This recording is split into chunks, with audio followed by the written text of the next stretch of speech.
In the mood for mystery and intrigue aplenty? Well, you've come to the right place, friend. Today we'll be shadowing two formidable detectives from two distinct eras of gaming, each interpreting the conventions of the noble point-and-click adventure in entirely different ways. But the suspects aren't about to interrogate themselves, so we best get sleuthing.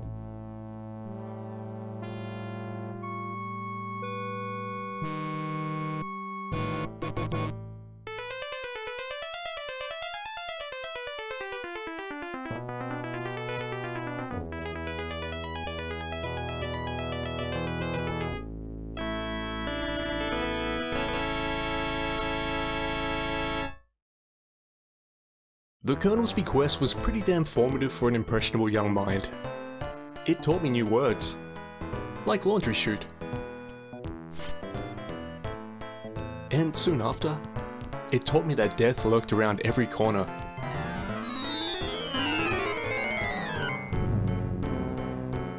Did I mention that this was the very first room?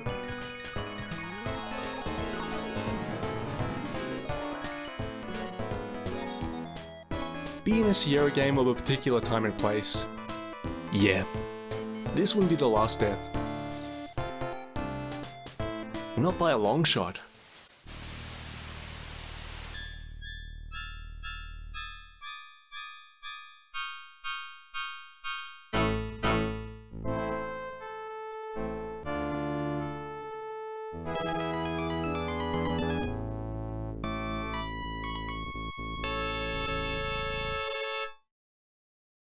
But hey, maybe there'd be room for love too. No, that wasn't gonna happen. Unless you count my enduring love of the point-and-click adventure genre. I mean, that's pretty heartwarming, right? Anyway, I digress. The game was also notable for introducing Laura Bow to the world. She'd go on to survive the night, a requirement necessary to star in a sequel after all.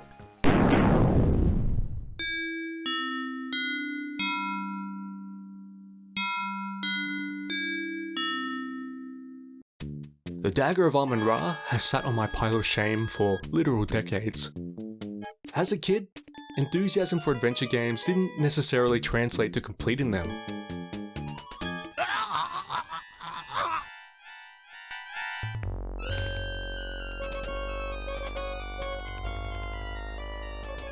I was spoiled for choice, constantly jumping from game to game and never finishing any. But I was going to make that right. Laura's a journalist now and about to start a new job at a prestigious New York City newspaper. In the sequel, she's older, savvier, and ready to hit the streets with an intriguing new case. Okay, let's try that again. Good to know that this is still very much a Sierra game. Save early and save often, friends. Words to live by in the point-and-click adventure game. Scarring my psyche enough that I save scum to this day. It seems a priceless artifact has been stolen from the Lion Decker Museum. You guessed it, the Dagger of Amon Ra. Initially, our investigation is all about doing the legwork on the mean streets of New York City. Thanks for traveling with us, madam. Have a pleasant day. You'll be hitting up the local police for intel, acquiring a gown from the dry cleaners through somewhat deceptive means, We're closed, no deliveries. and infiltrating a notorious speakeasy. Secret word. We'll mosey there first. Just beyond this door is something amazing. The password is Charleston. Well, why didn't you say so? Come on in. Brace yourself, friend. We're going in. I want to marry an archaeologist and keep his artifacts warm. I travel with him through jungles and deserts and weather out every storm.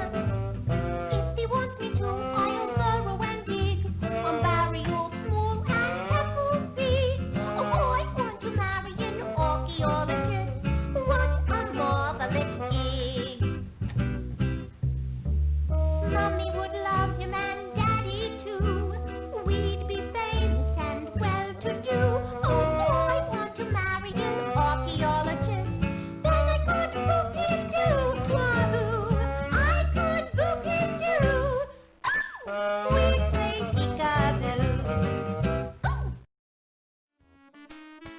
Playing that in full was entirely self-indulgent, I know, but I had to. I had to. You see, the delightfully subversive archaeologist song was the first time I heard singing in a video game. The Dagger of Amon Ra is from an era where games with voice acting were so new that they were described as talkies. Just like early Hollywood. And we got a song. Something in video games that still makes me grin like an idiot to this day. Oh shit, we still have a case to solve, and I've spent a lot of time on this. To the museum! Now here's where the intrigue begins. The atmosphere of this place is pretty great. An interesting setting for sure. Our investigation begins at the museum's lavish gala party. Mingling with the guests, hearing their stories and the impressions of all the others in attendance, it's pretty engaging, and it's always fun to eavesdrop. Catching suspects in a contradiction or outright lies, that's when things get interesting. As the evening progresses, they'll start moving about the Lion Decker's sprawling wings, and that's your cue to track their whereabouts and slowly decipher their possible motives. The easiest way to rule out a suspect? Stumbling upon their corpse. It soon becomes apparent that now we're not just tracking a thief, there's a killer on the loose too. Sneaking about the museum has become a whole lot more dangerous. And fun. Mostly. Any idea who might have wanted to kill him? The man had enemies crawling out of the woodwork, Miss Bow. Practically everyone's a suspect, if you ask me. Everyone? Including you? You know what they say. Ignorance is bliss, and games can be stressful when you know too much. The Dagger of Amon Ra conjures some of those feelings for me, particularly when it comes to the very real possibility of missing clues necessary to solve the case. You will be grilled about who did what and when by game's end. Winning ain't guaranteed, friend. It pays to keep a keen eye on the happenings, also needed when taking in the surrounds. You see, the game's all pixel art aplenty. You can imagine how that looks on a 4K monitor, right? The aesthetics though, they've aged remarkably well. The frequent pixel hunting is another story entirely. I mean, if you want to look for flaws, you'll definitely find them. The mechanics have dated somewhat. The voice acting is often on the cringy side. There are moments of frustration when things weren't advanced with no clear indication why. That gala party went on forever. Look, when you're playing a classic, you've got to let some things slide. Particularly on the clunkiness front. Having to open up the notebook every damn time to pursue a new line of questioning, that gets old. Real old. But hey, the game is old. A year or so later, they make improvements with the first Gabriel Knight. Got a minute, Grace? What's up? And history tells us the lesson was learnt. What do you know about the voodoo murders? Just what I read in the paper, same as you. Some characters here are seen through the lens of uncomfortable stereotypes too. It'll be ready Tuesday. Ha ha ha. Just kidding. Ancient Chinese joke. Taking the rose-colored glasses off reveals a game that's definitely a product of its time. It looks remarkably like a glass case in the shape of a pyramid. A small card informs you that this case contained the famous Dagger of Amon Ra, which is now missing. Working the case after all these years was a whole lot of nostalgic fun. Oops. Congratulations, you've cracked the case of the Dagger of Amon Ra.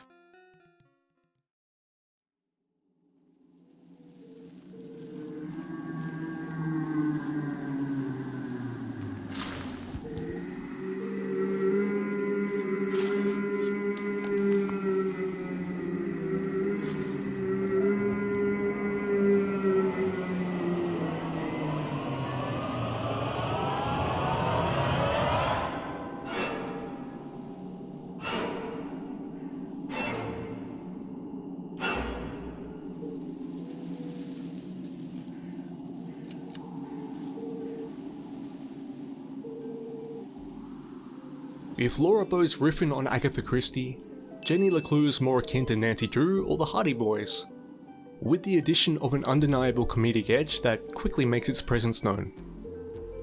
When I wasn't laughing like an idiot, I always had the stupidest of grins plastered across my face. Jenny's skills have gone mostly unappreciated in the sleepy little town of Arthurton. She works the occasional case, sure, but their stakes are decidedly low. Our pint-sized sleuth is looking for something more worthy of her. And it's not just hype either, she's genuinely gifted on the sleuthing front. A prodigy even.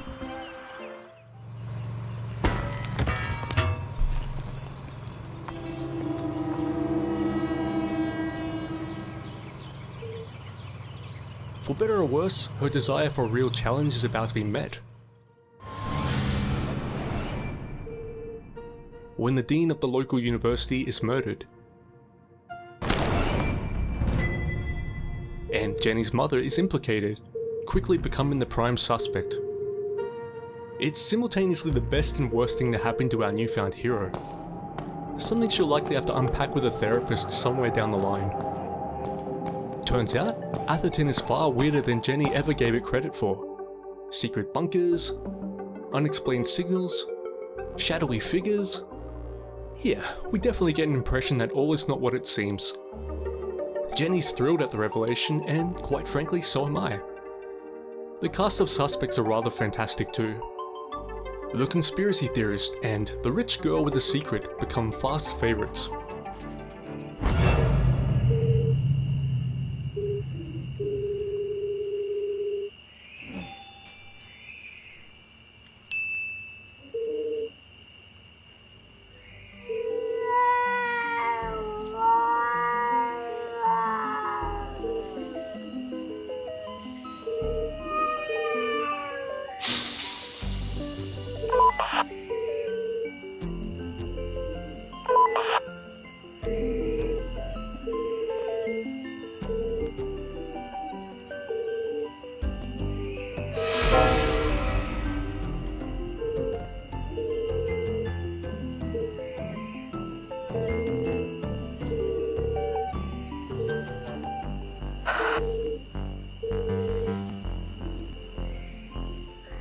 Working the leads, interrogating suspects, and deducing based on evidence is a whole lot of fun.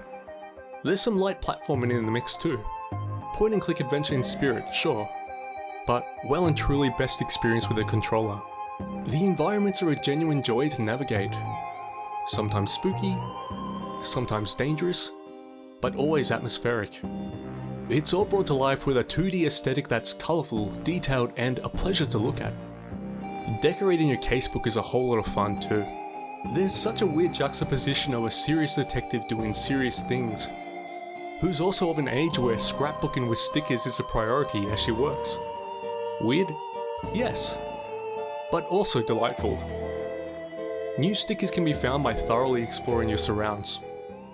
While the mystery is fascinating, it's built on the foundation of a surprisingly deep character study. No question, there's a lot of ego to Jenny, but it's backed up by genuine talent. Her people skills? Less impressive. I enjoyed playing through Jenny's arc. Seeing her grow as a person and figuring out how to be a good friend along the way. Her social awkwardness is relatable and endearing. As are all the side characters she interacts with while sleuthing through the town.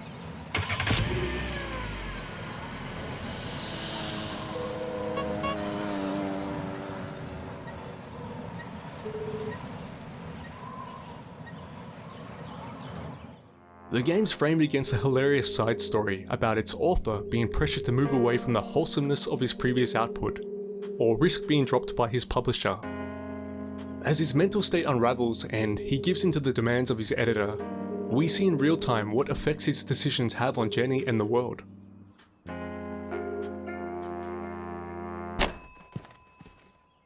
It also offers up some fantastically ominous foreshadowing about what's ahead. The puzzles themselves aren't overly tricky. I rarely found myself stumped for very long at all, and often made the correct deductions the first time. You just have to pay attention is all. Difficulty aside, you still absolutely get that good puzzle solving hit of endorphins. I'm rather sensitive to repetitive dialogue sounds in the place of voice acting.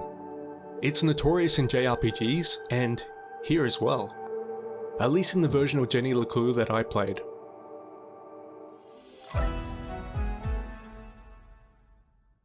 I was about to call the game out on its lack of voice acting when the developers added it in a patch. Just not in time for my playthrough. Still, pretty freaking neat, right? The game does end on a cliffhanger of sorts, but not in a way that feels like you don't get a satisfying standalone adventure. It's more about setting the stage for what's to come.